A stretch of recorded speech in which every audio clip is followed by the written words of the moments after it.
programa de hoje, atreva-se a ser diferente. Frequentemente fazemos uma pergunta: como é que os primeiros discípulos foram capazes de sacudir o mundo? E hoje milhares de cristãos não conseguem sequer fazer cócegas. A razão é simples. Eles não haviam moldado a sua fé aos hábitos do mundo de então. Eram possuidores da verdade e sua fé não fazia concessão de princípios. Martinho Lutero, perante a grande convenção de sua época, declarou: "Aqui estou, e que Deus me ajude. Não posso proceder de outro modo." E ele fez mais pela liberdade religiosa que 1 milhão de conformistas que tinham perdido a vitalidade da verdadeira religião. A Bíblia ensina que a popularidade perante o mundo significa a morte. As ferramentas mais eficazes de Satanás são a conformidade e o comprometimento. Ele sabe que um homem plantado no meio de um povo pagão é capaz de fazer com que muitas pessoas se voltem para Deus e declarem: "Porque não me envergonho do Evangelho de Cristo, que é o poder de Deus para a salvação de todo aquele que crê." Romanos 1,16. As palavras do apóstolo Paulo: "Já não vivo de acordo com as regras deste mundo", pesam e significam muito para nós hoje em dia. Como espada afiada, estas palavras cortam, expondo o nosso modo de viver. Não são palavras amáveis, são ordens com tom de batalha. Separam os débeis dos fortes. Mas são palavras que inspiram e necessitamos escutá-las ainda hoje. Primeiro, não moldemos nossas mentes segundo este mundo, de acordo com a sua propaganda, a sua conversação, a sua filosofia. O mundo executa uma gigantesca tarefa de lavagem cerebral. Às vezes consciente, às vezes inconscientemente, o cristão vive assediado por publicidade secular e mundana. Anúncios que proclamam que o homem elegante prefere tal marca de uísque, dando a entender que os que não bebem uísque não são pessoas de bom gosto. Muitos espetáculos, inclusive no domingo, são dirigidos a quem tem sede de violência, sexo e desrespeito à lei. Parece que um cérebro poderoso e diabólico rege os assuntos deste mundo, e que o seu objetivo principal é lavar o cérebro dos crentes para que se amoldem a este mundo. As coisas do mundo ameaçam contaminar a corrente de pensamento cristão. Satanás estará batalhando para distrair você cada hora de se dedicar a ler a Bíblia e a orar. Mas por cima desse estrondo, podemos escutar a voz das Escrituras, que nos diz: "Tende em vós aquele sentimento que houve também em Cristo Jesus." Filipenses 2,5. "E não vos conformeis a este mundo, mas transformai-vos pela renovação da vossa mente, para que experimenteis qual seja a boa, agradável e perfeita vontade de Deus." Romanos 12:2. Nós, cristãos, não devemos nos amoldar às ansiedades do mundo. Há muitos cristãos que torcem as mãos dizendo: "Que desastre este mundo." A Bíblia nos diz que o mundo e seus desejos passarão, e que ele perecerá num cataclismo de julgamento. Nós, cristãos, devemos ser luz no meio das trevas. E a nossa vida deve mostrar tranquilidade, paz e gozo no meio da frustração, da confusão e da desesperança. Em segundo lugar, não devemos nos amoldar ao mundo no físico. Este nosso corpo está destinado a ser templo do Espírito Santo. Não devemos nos prostrar perante os templos de Baal. Devemos apresentá-lo completo a Deus, como sacrifício vivo. O nosso vestir, as nossas atitudes e os nossos atos devem ser todos para a honra e a glória de Cristo.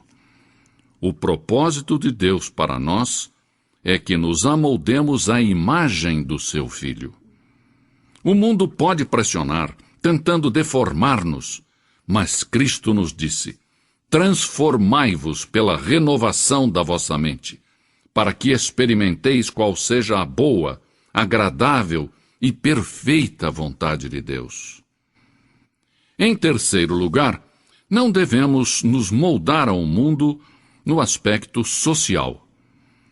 O mundo tenta nos absorver, metendo-nos em sua sociedade secular e moldando-nos à sua imagem mundana. Mas Cristo nos estimula a não nos ajustarmos a esses critérios. Disse sobre os que creem nele: eles não são do mundo, assim como eu não sou do mundo. João 17:16. Uma grande parte da nossa conversação é mundana e não espiritual.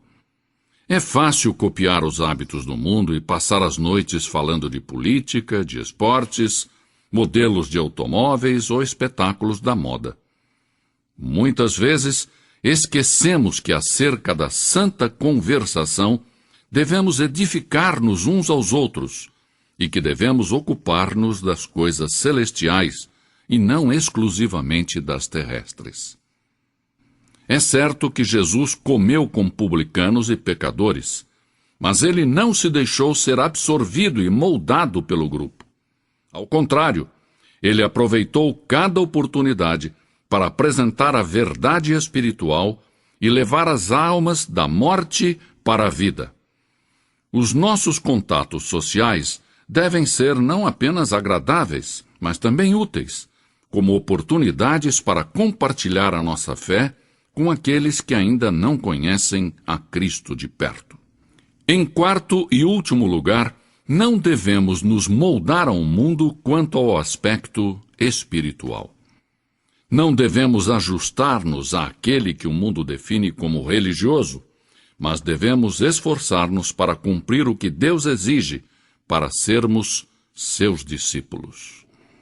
Nos tempos de Isaías, nenhuma nação era tão religiosa quanto Israel. O templo, estava sempre cheio. O sangue dos sacrifícios fluía no altar. O povo observava estritamente as festas religiosas, e na casa de Deus ressoavam as orações.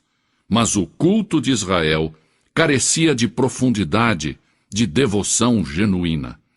A nação estava deteriorando a moral, apesar de que as multidões enchiam o templo. Pela boca de Isaías, Deus então disse: não continueis a trazer ofertas vãs. O incenso é para mim abominação. As luas novas, os sábados e as convocações de assembleias, não posso suportar a iniquidade e o ajuntamento solene. Isaías 1:13. Logo, Isaías indicou ao povo como voltar a obter o favor de Deus. A este povo, que era membro da igreja, a este povo que tinha sido educado de acordo com as formalidades das suas leis religiosas, mas que não vivia corretamente durante a semana, Isaías os advertiu acerca do castigo divino. Logo, disse-lhes como se purificar do seu pecado. Isaías disse: lavai-vos, purificai-vos, tirai de diante dos meus olhos a maldade dos vossos atos. Cessai de fazer o mal. Vinde, pois, e arrazoemos, diz o Senhor.